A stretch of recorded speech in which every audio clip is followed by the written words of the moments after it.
Alors, bonsoir. Ce soir, pour le concert d'Ingrid Courrèges, c'est Sébastien qui a eu le privilège de la recevoir dans sa belle grange. Et Sébastien a un super projet d'école et je voulais qu'il vous en parle 5 minutes. Alors, qu'est-ce qu'on peut en dire, Sébastien? Alors, ce projet d'école, qui est encore un projet, normalement, on a prévu l'ouverture au mois de septembre 2025. Donc d'ici quelques mois. C'est une école privée hors contrat avec l'État. Ça veut dire que nous ne sommes pas obligés de suivre les programmes de l'éducation nationale, ni même les pédagogies. Ça, c'est bien. Par contre, on doit respecter donc le socle commun, ça, ce qui est indispensable à tous les enfants qui sont en France, que ce soit en instruction en famille, en école publique ou privée. Donc, ils doivent respecter ce socle commun qui est décomposé en 5 items, je ne vais pas faire le développement. Et on doit aussi prouver que les enfants ont une progression. Voilà. Donc comme à l'école à la maison. Comme à l'école à la maison, voilà. On est inspecté aussi par les inspecteurs de l'éducation nationale. Vous avez des instituteurs particuliers aussi, non? Pas forcément. Il y a des impératifs sur le choix du directeur ou de la directrice. Il faut qu'elle ait absolument, depuis 2-3 ans maintenant, la loi des séparatismes, sur les séparatismes, obligation que ce directeur ait 5 ans d'expérience, soit en enseignement, soit en direction, ou soit en surveillance d'un établissement scolaire. Donc ça limite, beaucoup les choix et ça nous force un peu à recruter des gens qui sortent des enseignants du système classique public. Mais souvent peut-être déçus de l'éducation nationale aussi. Pas forcément. On ne peut pas vraiment dire. Il y a en effet, il y a peut-être trois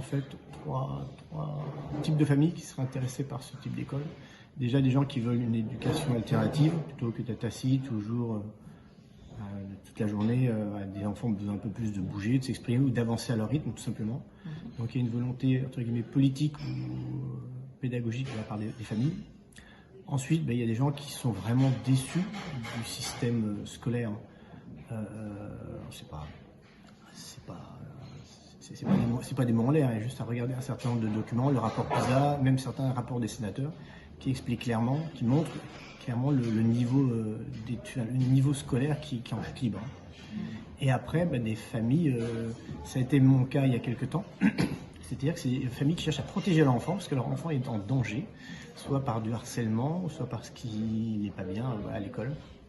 Donc on va dire qu'il y a trois profils qui peuvent intéresser. L'école peut intéresser 3 profils de famille. D'accord. Et votre école, là, elle va pouvoir accueillir des élèves de quel âge à quel âge et combien? Alors, on a décidé de faire toute la scolarité, c'est-à-dire de 3 à 16 ans. Super.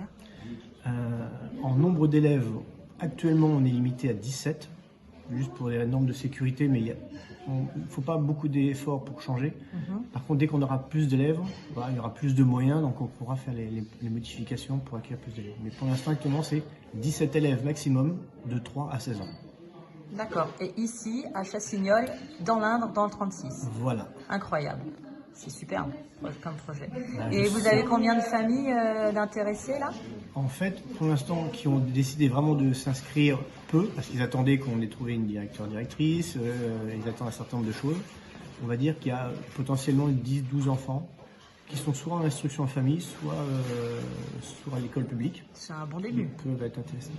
La majorité des écoles, pour suivre un petit peu la progression d'autres écoles sur Facebook ou sur d'autres réseaux sociaux, ils indiquent en fait qu'au début, il n'y a pas beaucoup, mais une fois que l'école est en route, ça permet aux familles qui sont potentiellement intéressées de voir comment ça se déroule. Et donc, il y a des inscriptions toute l'année.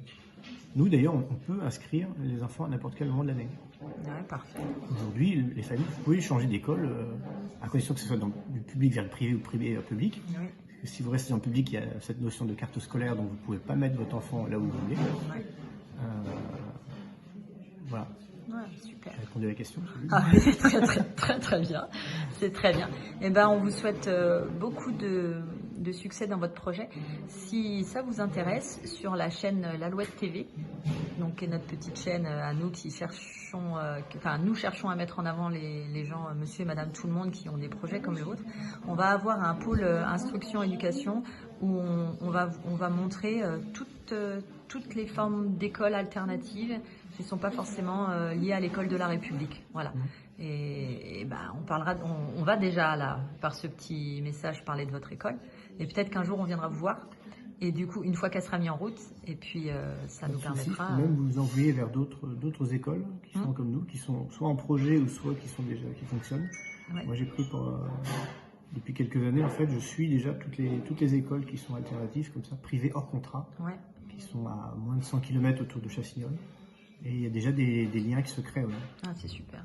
On s'est informé de ce qui nous attend, des nouvelles lois qu'on nous pompe pour nous empêcher d'exister. Quoi. Ouais. Eh oui. Eh ben, merci en tout cas et bravo encore pour l'initiative d'accueillir Ingrid Courrèges ce soir dans ce beau concert. Merci à vous. Merci beaucoup. Au revoir. Au revoir.